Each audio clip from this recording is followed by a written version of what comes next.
What is going on, crypto peeps? Welcome back to the Traveling Crypto. So I haven't done a video in a couple of days. However, I've been really active on the Discord. If you're not signed up to the Discord, link is in the description. And that is also where you'll find the premium chat where all of the traders who are subscribed to the trade alerts are discussing trading ideas. So if you want access to that, link is in the description. We do have a lot to get into today, so let us get right into it. But before I start, just one quick announcement. This is the last day that Ledger is running this promo. I don't know why. They should extend it to at least Black Friday in the US, since that is the busiest shopping day of the year. However, this is the last day that they're running this promotion. So if you're looking for gift ideas or looking to get a backup or maybe just your first Ledger Nano, they're running a promotion, 20% off 2, 30% off 3. Link is in the description if you want that promo. Again, this is the last day they're running it according to their site. All right, looking at BTC. So this is the 4-hour chart. We're going to be looking at different time increments since there is different information to glean from each of them. The 4-hour, it's clear that Bitcoin is currently forming a series of bear flags. And just like bullish rallies, how there tends to be exhaustion and then you see a continuation pattern from that bullish rally before continuing upwards again. The same thing happens on the downside, right? You're not going to get a drop straight down to the bottom, whatever the bottom is. You're going to get a drop followed by some sort of continuation and then potentially a further drop, which is what you see here. You see drop, continuation, which is in the form of a bear flag, breaking out to the downside with volume, confirms the bear flag, another drop, and now we see a potential bear flag forming. So according to the 4-hour, we could still see we could see a little bit of a rally, maybe back up to the 0.786 level of 4,800 before we see a drop again. Now, if this forms a bear flag and we break to the upside, obviously that bear flag fails, and we'll take a look at that scenario when it happens. The MACD looks like it is about to cross into positive momentum, and you definitely do see heavy divergence between the price and the RSI. But take this with a grain of salt. We're in a market crash where things are just tumbling. Like, look at these red candles here. So you are going to spot divergences pretty easily on some indicators, on some time frames, just because of how violent this drop has been. But as of my view, according to the 4-hour chart, we could see a small rally. Eventually, we'll see another break to the downside. If we take a look at, I'll get into the monthly chart a bit later. If you take a look at the 1-day chart, a couple of things also to note here. I put the 5-day and the 10-day EMA, the 5-day being the yellow and the 10-day EMA being the green. And this is the reason that you have two short moving averages. It's kind of like the same idea with the MACD, which is the 12 and the 26, but you're trying to get a sense for recent momentum, and you're using EMA because it weights recent price action more significantly than a regular moving average or a simple moving average. So it looks like there is still a lot of downside momentum with no signal of any sort of reversal or break between the 5 and the 10. This rectangle right here, this was our previous 2018 support, which was at around 5,800. Now, we're going to have to find what the next support level is, and you could do that a number of ways, either by looking at previous support or by something like the Fibonacci, et cetera, et cetera.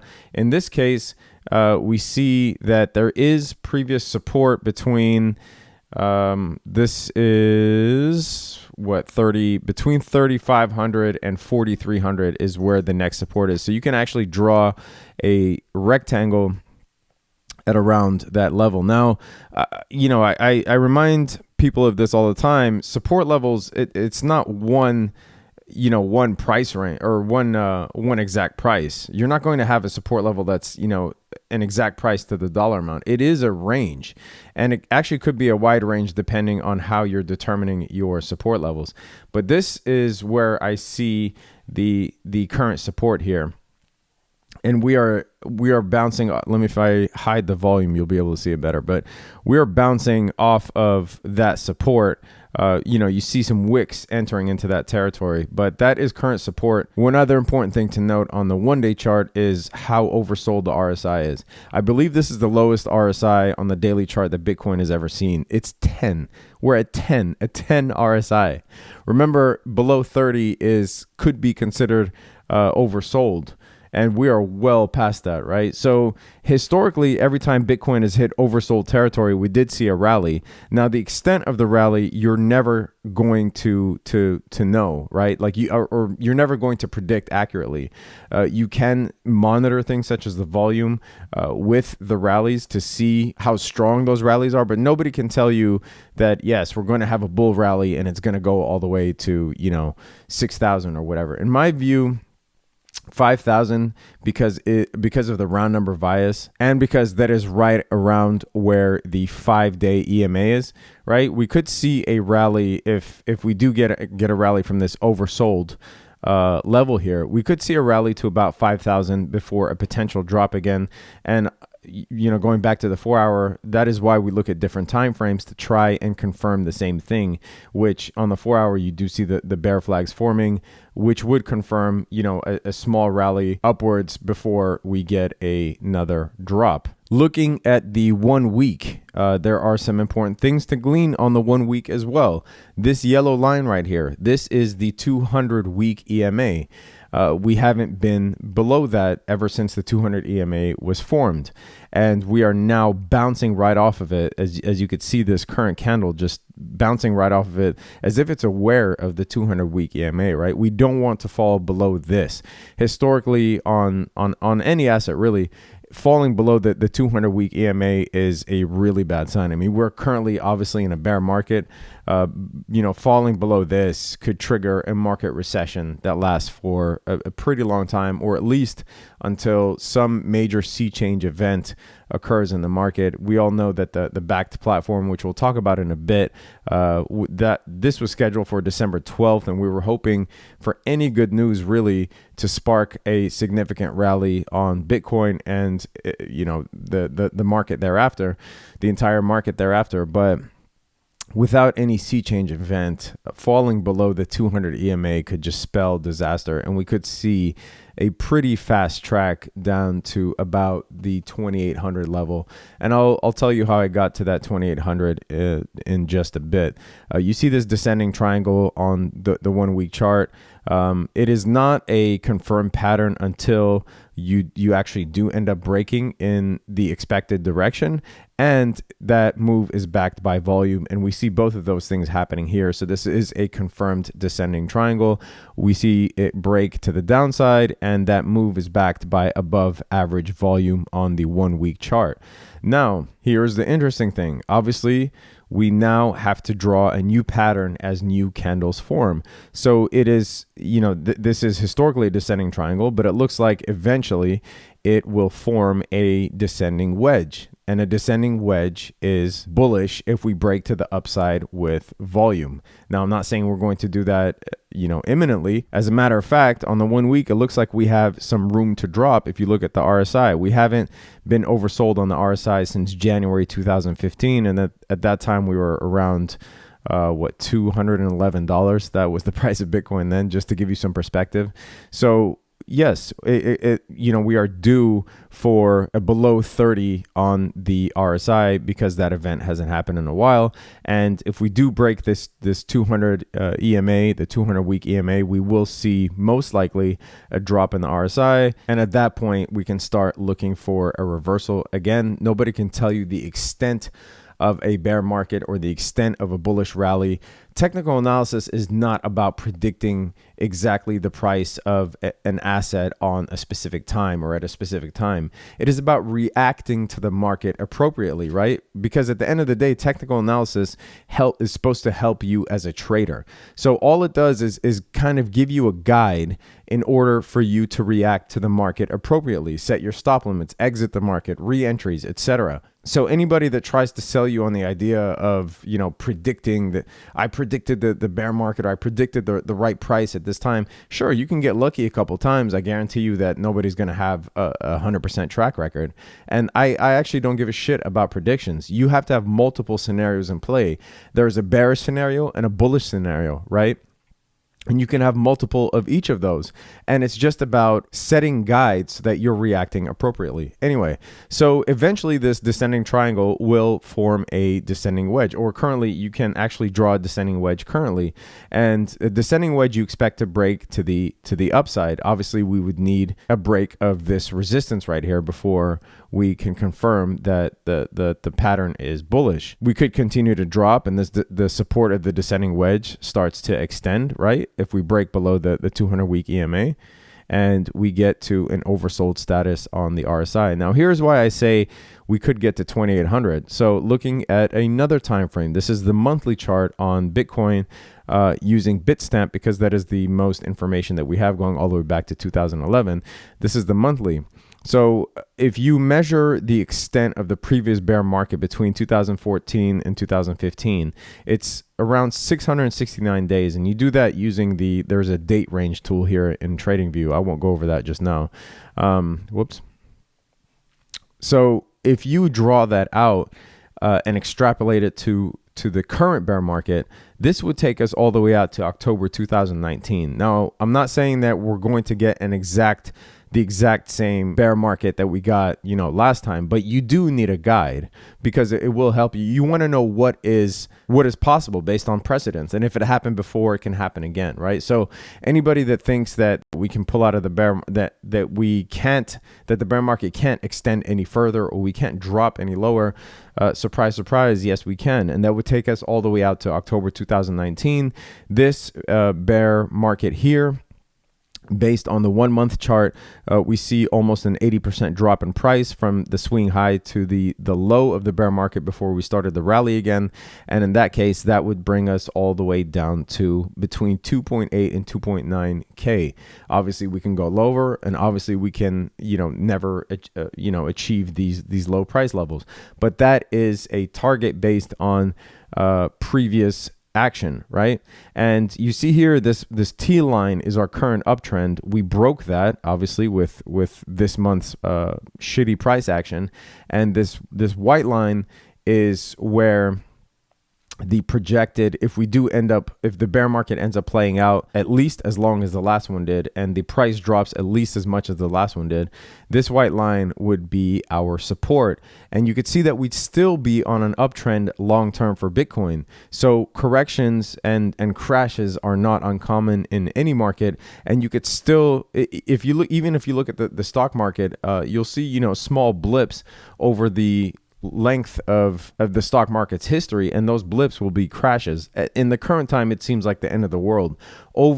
If you expand it to a long period of time, or the length of the entire market, those crashes will end up looking like blips. So, when you're looking at this in 2025, these crashes will barely register on the chart, and you'll obviously have to use a logarithmic scale just in order to see them. All right, so that is Bitcoin for now. That is the bearish scenario. The bullish scenario, there really isn't one that looks promising, but these are all conditional.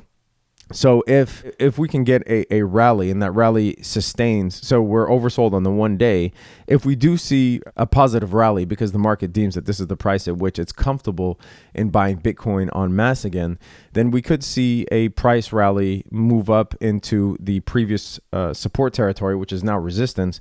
So if we break and close above 5,800, that is when we can start talking about a potential rally. Until that happens, there is no bullish scenario, right? We have to cross back into this territory and close above it with convincing volume in order for us to signify, or at least start mentioning, a bullish rally. Now, there are some alts that have gained value in Bitcoin. Let me switch this to the 1 day. There are some alts that have gained value in Bitcoin, right? So if you look at on CoinMarketCap, you'll see this is in Bitcoin value, XRP, which we did send out a trade alert for multiple times. Link is in the description. Sign up if you want access to the trade alerts. Same as Stellar. We sent out a trade alert for Stellar. But you do see a few alts, XEM being one of them. But you will see some alts gain value in BTC. But if you switch this to USD, it's all fucking red. And you might be thinking as a trader, well, what's the point of making trades and gaining, just to gain some Bitcoin? Well, a few things. There are Bitcoin maximalists, obviously, that don't care about the price of Bitcoin in fiat, right? And so all they're looking to do is accumulate as much cheap Bitcoin as possible. And the other scenario is if you're a long-term investor and you're looking to gain as much Bitcoin as possible, one way to do it would be to still trade alts against the BTC pairs. Here you'll see QKC is up over 1,000 sats, right? XRP is now 97,140. But yeah, I mean, your goal, some traders, their goal is to accumulate as much Bitcoin as possible. If not, then yes, you'll want to be on the sidelines currently, right? You'll want to have already exited. If you had your stop limits set up correctly, you would have already exited into either a stable coin or fiat, etc. But some traders, their main goal is to accumulate as much Bitcoin as possible, at which point you are still trading against Bitcoin pairs or just buying Bitcoin on the open market, whether through, GDAX or whatever, Gemini. So yes, you can start scaling in at these levels on Bitcoin for a long-term investment. And one way to do that is by, trading alts that are gaining value on BTC. So yeah, that question popped up a lot on the Discord. What's the point of trading alts that are gaining value on BTC if they're losing value on USD? And that is the point, is to accumulate as much cheap Bitcoin as possible. On the flip side, you can also just buy Bitcoin using fiat. All right. And then the main story that I wanted to get into is obviously this. You probably heard of it by now, but the Backed platform, which was supposed to launch December 12th, is now delayed until at least January, I believe. I think January 24th now is the tentative date. And I never thought that Backed would be a huge deal in the market, right? I mean, it's futures-based trading.